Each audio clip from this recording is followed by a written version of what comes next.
Hey guys, BikeBlogger here. I just set up a 2x conversion on my Diamondback Honjo Comp.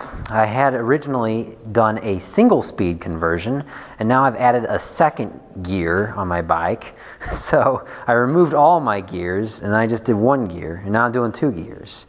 And what is a 2x setup? A 2x means 2 gears in the front by something in the back. Well, it's the 2x1. I have a 1 gear in the back.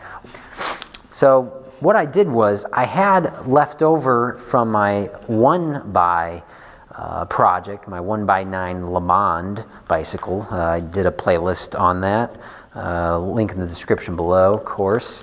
And I had a rear derailleur on that. I swapped it out for a different rear derailleur, an 8 or 9-speed. This is the old Sora Shimano 8-speed RD 3300, I believe, rear derailleur. I just went ahead and put it on here to take up slack in the chain, because when you jump from a large ring in the front to a smaller ring in the front, and vice versa, you know, it'll mess with the chain. You need to have some tension going on in that chain to be able to make the jumps back and forth. Anyway, you could buy something like the Paul Melvin, I think, is a really nice looking chain tensioner. It's expensive though. It's like, I don't know, 90 bucks or 75 bucks or something. It's sort of expensive. So I just had this stuff lying around. I switched the chain to a multi-speed sort of a chain, so everything meshes together well. I obviously put the front derailleur on from the old Le Mans. This is the FD front derailleur, FD 3300 Sora, just a cheapo front derailleur, but it works fine. It just clamps onto the seat tube. Important thing here is when you're doing this sort of a setup, you want to make sure that, and you're moving components from one bike to the next, you want to make sure everything is going to be compatible. For instance, the clamp here is a 31.8 millimeter clamp diameter, and it's the same diameter as my seat tube on this bike as it is on my other bike that I got this from, the Le Mans bicycle. So that works, and it's also a down pull, or that is, the cable here comes up from below and clamps on here from, you know, below, and then you pull on it and it pulls downward, or it pulls down and it moves this cage for you to jump from one ring to the next. Obviously I also need a shifter. I have this front shifter friction type, so there's no compatibility issues.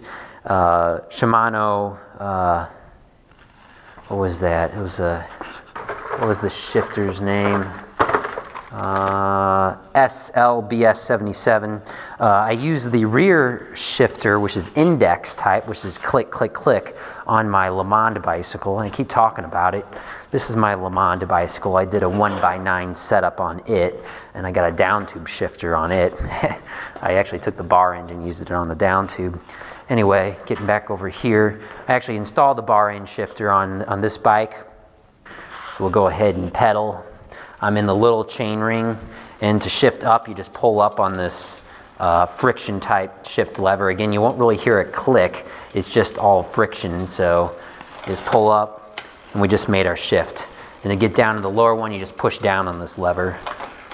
Now I'm down in the lower Chainring. Very simple.